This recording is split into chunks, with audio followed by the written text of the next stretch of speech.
Al, the sun, it has risen once again. Sunshine! The sun is out, it's shining bright. That means it's time for the second season of Love Live Sunshine to officially get underway. And you know what that means, right? New opening closing. Yes. Not what you were going with. No. I don't even know what I was going with now.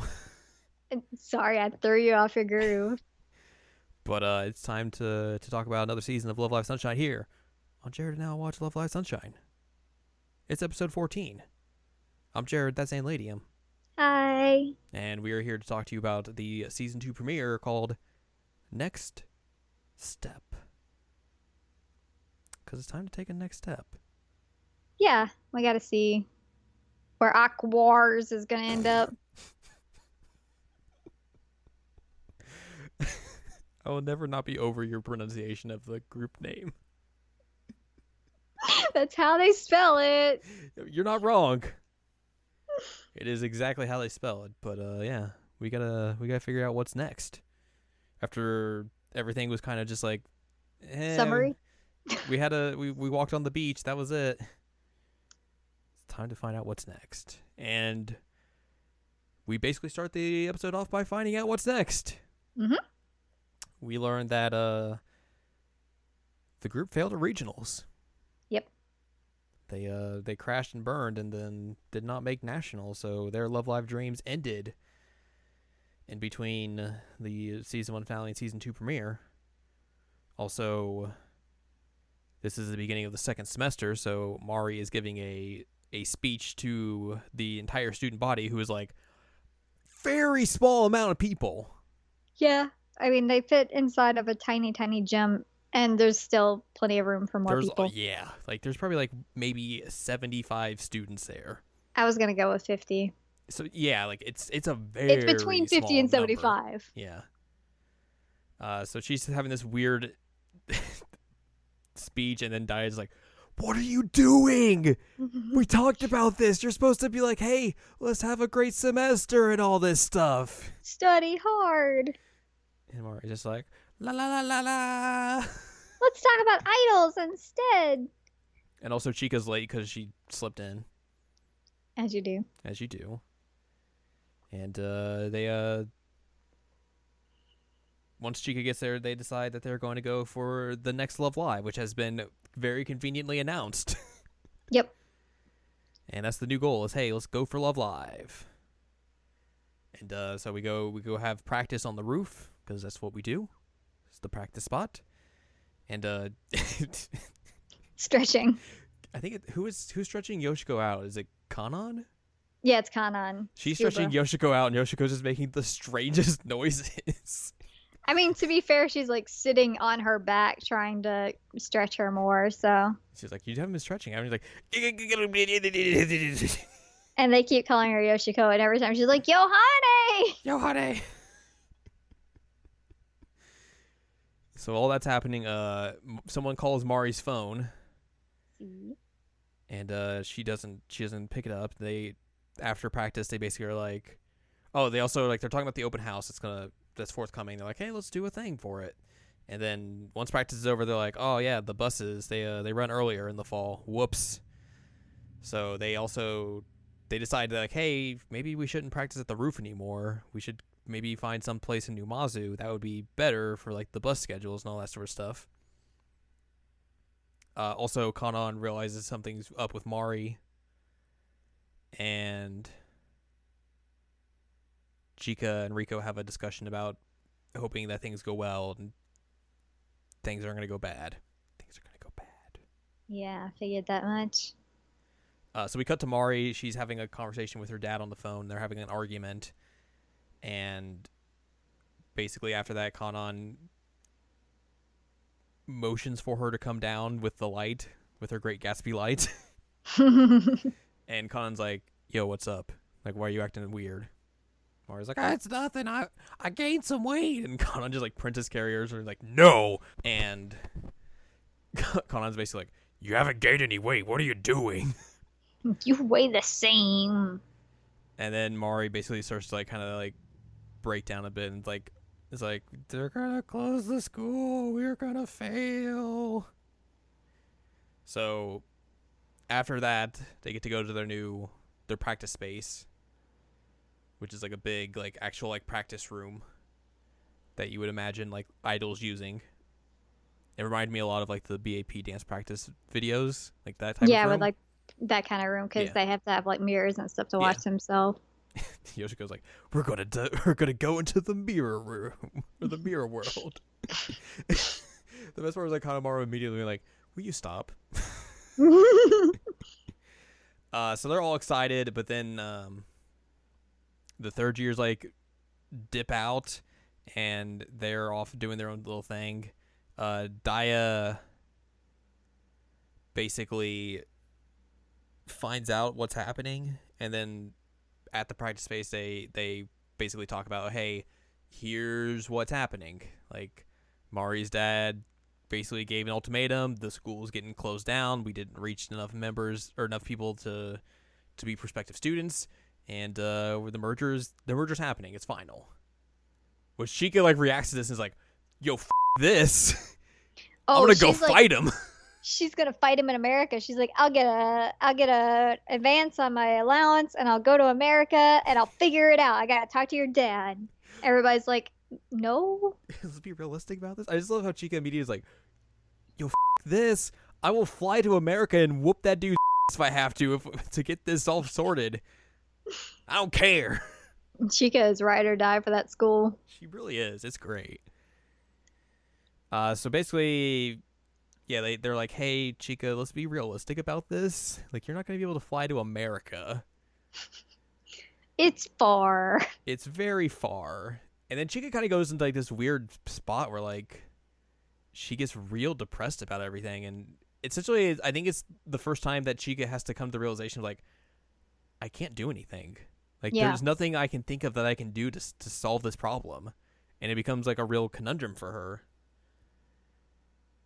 And she doesn't really understand, like, or doesn't know, like, a way to fix everything, doesn't know a way to, like, get everyone in the group's spirits back up, and she's really struggling with this. To where Riko basically gets her out of, like, her room and, like, takes her to the beach, and is like, and they basically reenact the scene from the first episode of the season 1, except in the inverse, where it's Chika being the one that's a little distraught, and Riko becoming the normal monster. Roar, pew, pew, pew. Roar.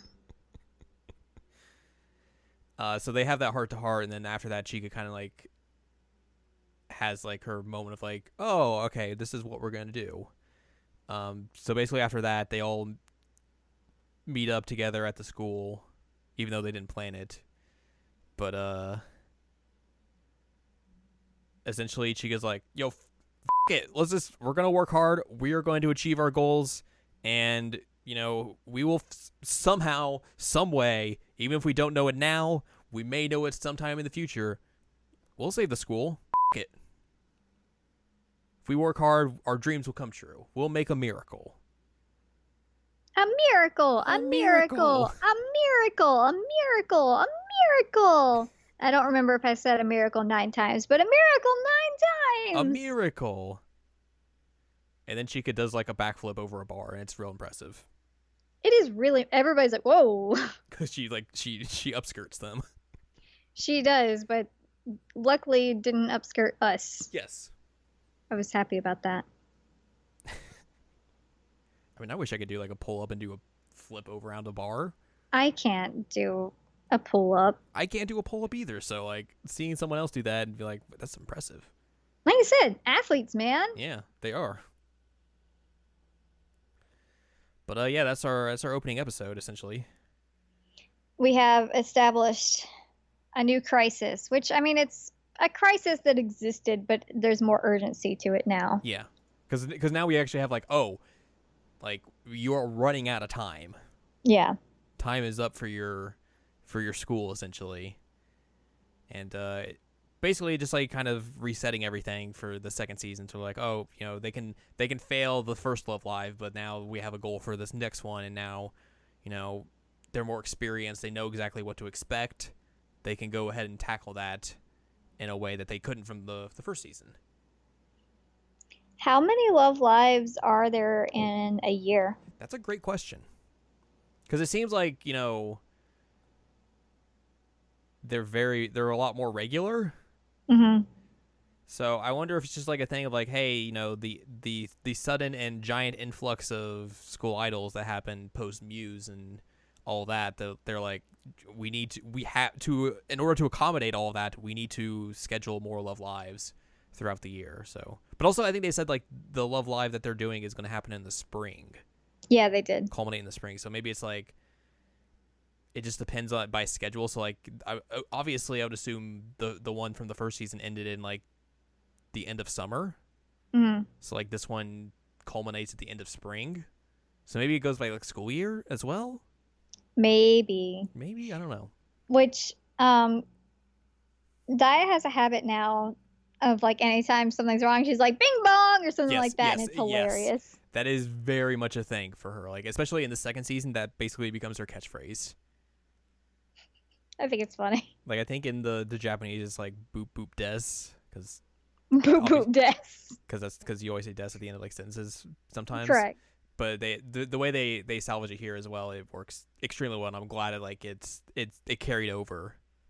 Because this is the first time I've seen this version of or the English dub for season 2. Like because I'd watched the first season in English prior to us doing this, but this is the first time for me for this season because they haven't released season 2 on home video yet. But right. I love you say home video. Like you are absolutely a 90s kid. Coming soon to home video and DVD. You get that like blaring sound at the beginning. Like God, I didn't need my ears or anything. Fine. But yeah, like I'm glad that like it's the quality of the dub still seems to have held up from the first season to the second season, despite the basically the full year of in between season 1 and season 2. So what? You might have to edit this out, but my upstairs neighbor is vacuuming and Loki is scared shitless. He's freaking out. What a poor dude. Sorry. You're Continue. Fine. Yeah, the quality is totally. It's the same as season 1, which is good. And I know you have some questions about how they'll localize certain things, but specifically there is an episode coming up. It's the 4th episode where the entire plot is based around Japanese name suffixes. Yeah. And I don't have any idea how they're going to do that in English because that has never been a thing. Well, I mean, I was worried about how they would do the like pronoun thing in your name, and they pulled it off pretty well. Yeah, but I feel like that was a little bit scene. Different. Yeah, not an entire episode devoted to how someone wants to have their name pronounced. Yeah. So it's a little weird. I'm very curious to see how they do that, or like how they try and like maneuver around that. But yeah, because you can't just like introduce suffixes for one episode since nobody's been using them. And it's not like they would have had like an idea of like, oh well, this is going to be coming up, so we should probably start throwing these in here, or like give that character a specific like name quirk. Yeah. For everyone to call them, but yeah, it's gonna be interesting to see. Miss Dyer or something. Yeah, exactly. But it'll be interesting. I'm real curious to see how they pull that off. But we got some trivias. Hit me. Hey, do you know who the character that appeared in the end credits was this time? It was Chica. Because that's the thing for this season where a brief portion of the end credits gets devoted to like a character or a certain couple of characters that basically had like a prominent role in the episode. So, yep.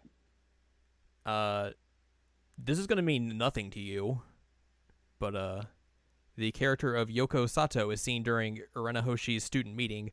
That character is from Love Live School Idol Festival. She's one of the teachers. The plush from Numazu Gamer's poster is seen as one of Yoshiko's collections in her room. Because we got that whole thing of like Yoshiko having like a curfew because she shut her mom out of her room during one of her live streams. We talked about this obviously, but Riko's normal monster is a reference to Chica's normal monster when the duo first meet in the first episode of season 1. Yep. And Rar pew pew. yes. And although not physically seen, Mari's father was mentioned by his daughter until his physical appearance is briefly seen in one of the later episodes. But I don't think they show like faces. Like there will be a couple of like dads that show up later in the season, but they don't like give them faces. It's like, here's a body. Oh my god. Yeah, I never really thought about it. None of them really have dads. Yeah. Well, I mean, you always hear like Yo's always talking about her dad, but it's like, oh, he's off on a ship. He's off doing boating stuff. Ahoy, matey. Ahoy, matey. And then Kanon's like, yeah, I couldn't go to school because my dad was hurt. Dad was hurt, right? And I think like Chika's mom and dad are like, they do work in Tokyo or something. Because she specifically mentions that her mom has been in like Tokyo, and when she comes back as Ghost Mom. Yeah, but like we've seen Yoshiko's mom, Riko's mom, some of the other like characters and mothers as well, but like no dads. It's one of those weird things. Cause like I think we talked about this in an earlier episode, but like there's literally like no male characters throughout like the entire show. Is the dog male? No. The dog is a girl too? Yeah. Wow. Impressive. That's hard to do. Like there was in the first season, but it was one of the characters like little brothers, and they briefly like showed up. But even background characters, you really never see like male background characters. Guy, no, I never even thought about that. Yeah. There's like no dudes. Yeah, it's a weird thing, but it's interesting. So next time, we'll be discussing episode 2 of season 2, or episode 15, whichever you want to call it, The Sound of Rain. Or as BAP calls it, rain sound. We'll be singing in the rain. That's a different thing. The sound of music in the rain. Wait, no. Oh. No, that is not. Oh, yeah, you're right. You're right. So Singing in the Rain is from Singing in the Rain. Oh, right. You're right.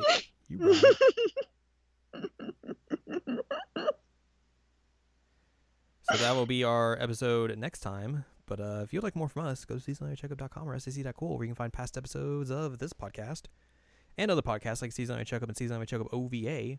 And you can find columns and reviews on the site as well. If you want more from Ann Ladium, go to annladium.com. She has columns and reviews. And you can follow us on Twitter, twitter.com/animecheckup.